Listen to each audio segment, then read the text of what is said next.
Fill in the blanks. Question number 2 को 1. If the amount of rupees 180 after 1 year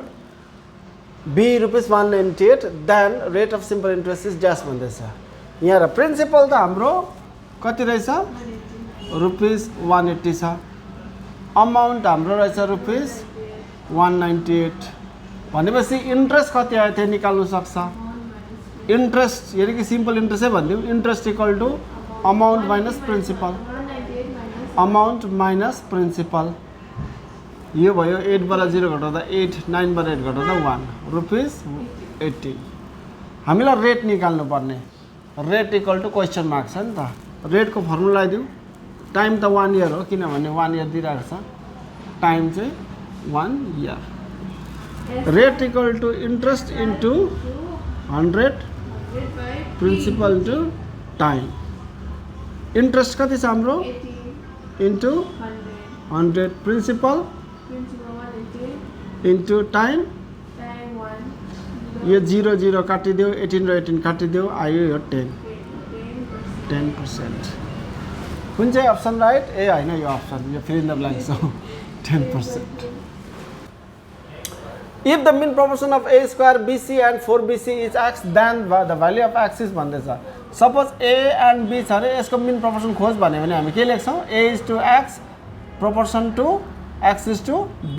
भनेपछि mean proportion, let the mean proportion B x यसरी गर्छौँ। अन्त a by x equal to x by b गर्छौँ। x square equal to ab हुन्छ, x equal to root ab हुन्छ। यस्तो पाराले गर्दैथ्यौँ हामीले होइन। सेम त्यही हो, सेम त्यही हो। यो दुईजनाको mean proportion, let the mean proportion B x होइन। a स्क्वायर bc अनि इज टु x, चारवटा टिका x इज टु 4bc, यो हुन्छ होइन। a square bc by x equal to, चारवटा टिका भनेको equal to x by 4bc और x into x square equal to 4 into यो गर्दा 4 भइहाल्यो। b यो a स्क्वायर पहिला लेखिदिउँ, b into b, b square, c into c, c square. यो a त a स्क्वायर छ नि त, स्क्वायर उता लैजाऊ, root 4a square b square c square. x equal to 4 को रुट हुन्छ 2, a स्क्वायर को रुट a, b स्क्वायर को रुट b, c स्क्वायर को रुट c। रुटदेखि नम्बर जब पनि फ्री हुन्छ हामी लाउँछ अगाडि, x को भ्यालु आयो plus minus 2abc, plus minus 2abc। Question number 2 को 3, if tan theta into cos 60 equal to root 3/2 दिएको छ, हामीलाई sin थीटा माइनस 15 को भ्यालु निकाल्नु लागेको छ होइन। Since tan theta into cos 60 degree equal to root 3/2 यो, और tan थीटा इन्टु cos 60 भनेको हाम्रो कति छ 1/2 इक्वल टु रुट 3/2। यो 2 र 2 काटिदेऊ, और tan theta equal to root 3 भनेको त tan 60 डिग्री हो होइन। tan छोडिदेऊ, देयरफोर थीटा आउँछ हाम्रो 60 degree. Now sin theta minus 15 को भ्यालु खोज्नु पर्ने, त्यसो भने sin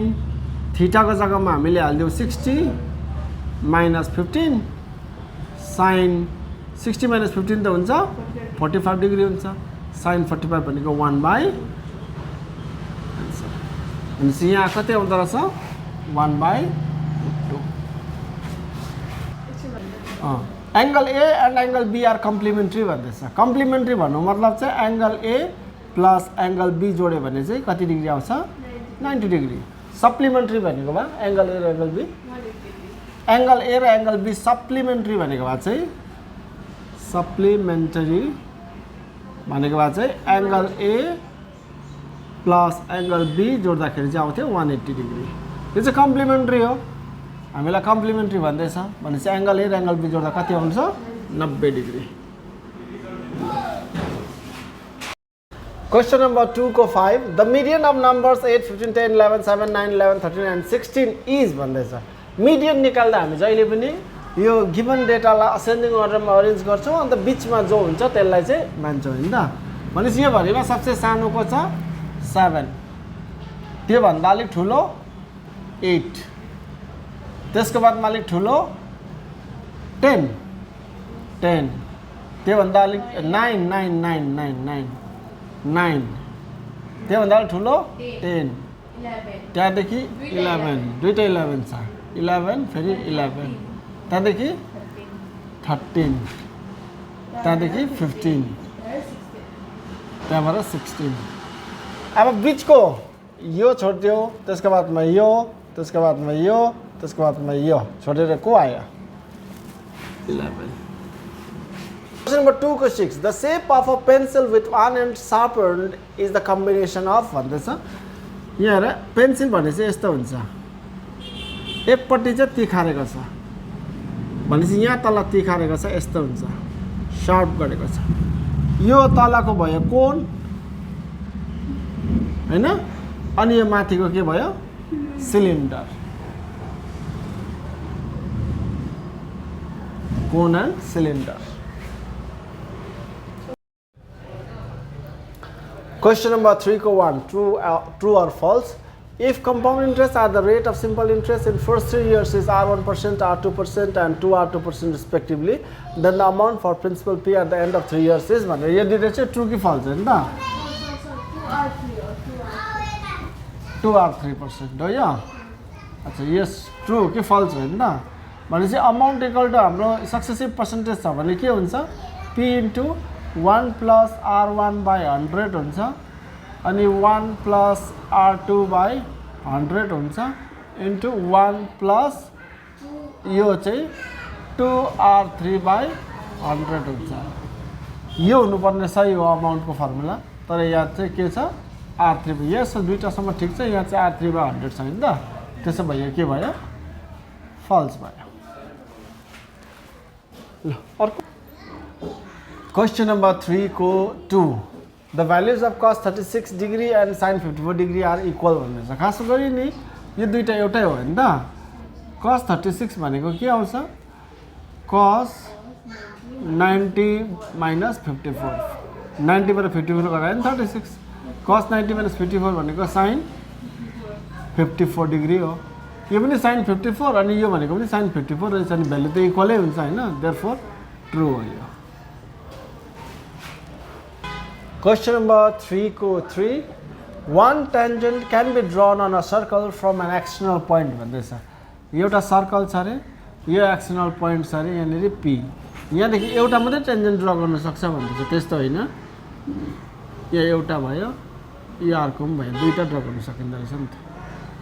हो भनेपछि एक्सनल पोइन्टदेखि एकैचोटि दुईटा टेन्जेन्ट ड्रा गर्न सकिन्छ रहेछ त्यसो भने एउटा मात्रै सकिन्छ भन्दैछ यो त के भयो false भयो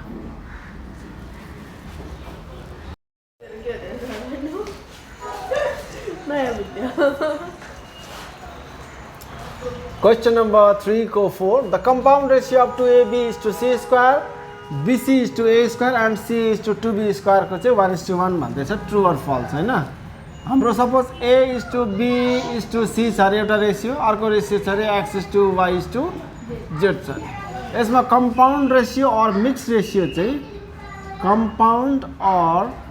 मिक्स्ड रेशियो चाहिँ कस्तो हुन्छ भन्दा यो फर्स्ट को इन्टु फर्स्ट को multiply A into X is to second को इन्टु सेकेन्ड को B इन्टु Y भनेपछि BY इज टु थर्ड को इन्टु थर्ड को C इन्टु Z यस्तो हुन्छ हो एक्ज्याक्टली त्यस्तै गर्नुपर्छ हाम्रो यहाँनेरि फर्स्ट को मल्टिप्लाई गरिदिनुपर्छ यहाँ है 2AB लेखौँ न compound ratio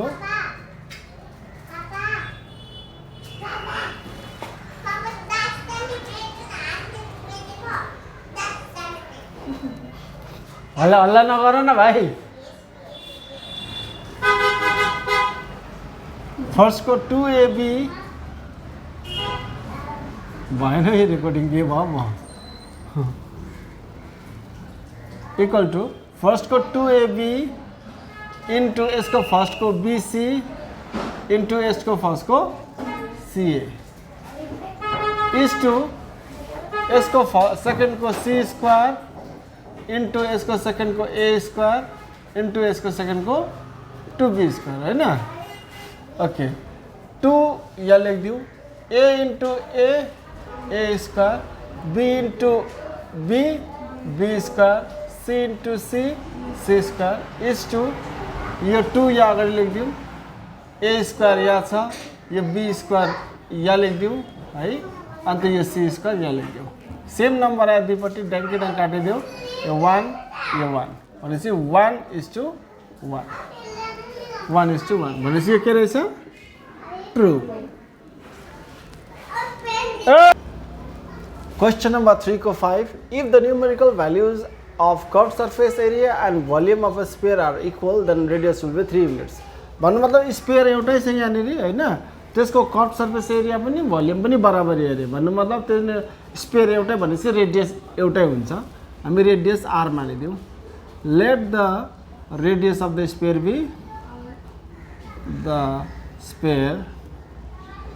be r unit radius r unit मानिदिउँ भनेपछि भोल्युम कति हुन्छ भोल्युम हुन्छ 4/3 पाई r क्युबिक युनिट स्पेयरको भोल्युम अनि कर्व सर्फेस एरिया कति हुन्छ 4 पाई r स्क्वायर युनिट हुन्छ यति के हो यो कर्व सर्फेस एरिया र भोल्युम चाहिँ इक्वल हुन्छ अरे न्यूमेरिकल भ्याल्युज चाहिँ इक्वल हुन्छ अरे numerical values of curve surface area and volume of the sphere are equal भनेपछि भोल्युम यहाँ लेखिदिउँ 4/3 पाई r क्युब अनि यो curve surface area 4 pi r square यहाँ छ यो दुईजना चाहिँ के हुन्छ इक्वल हुन्छ यो 4 र यो 4 काटिदिउँ यो पाई र यो पाई काटिदिउँ r यहाँ दुईटा थियो r यहाँ तीनटा थियो यहाँको दुईटा r र यो दुईटा r काटिदिउँ अझै एउटा r उब्रिन्छ यहाँ r इक्वल टु यहाँ त 1 उब्रियो त्यो 1 यो 3 1 जा तलको 3 1 जा 3 रेडियस कति आयो 3 युनिट हामीलाई रेडियस 3 युनिट हुन्छ भन्दैछ भनेपछि यो के हो ट्रु हो 3 युनिट छ ट्रु तिमी मिलाइहाल्यो अच्छा मोड क्वेश्चन नम्बर 3 को 6 the mode of the data यो दिएको छ हामीलाई यसको मोड चाहिँ 2 हो भनेर भन्दैछ ट्रु हो कि फल्स हो अरे मोड भनेको चाहिँ जुन चाहिँ नम्बर म्याक्सिमम रिपिट हुन्छ त्यसलाई के भन्छ हामी मोड सबसे बेसी रिपिट भएको को छ यहाँनिर यो एकपल्ट यो दुईपल्ट तीनपल्ट चारपल्ट 2 रिपिट भयो 5 खालि 3 पल्ट रिपिट भएको छ 1 2 3 4 ए 5 4 पल्ट रिपिट भएको रहेछ 2 4 पल्ट रिपिट भयो 4 टाइम्स अनि 5 पनि कति पल्ट रिपिट भयो 4 टाइम्स यसलाई दाग लगाइदिउँ यसरी है अन्त अरू त 4 रिपिट भएको छैन एकैपल्ट मात्रै भयो 3 पनि एकैपल्ट मात्रै भनेपछि दुईटा हुन्छ मोड 2 एन्ड 5 मोड त कति हुन्छ 2 एन्ड 5 हुन्छ यो त बाई मोडल रहेछ खालि यहाँ 2 भन्दैछ यो त फल्स हो हैन र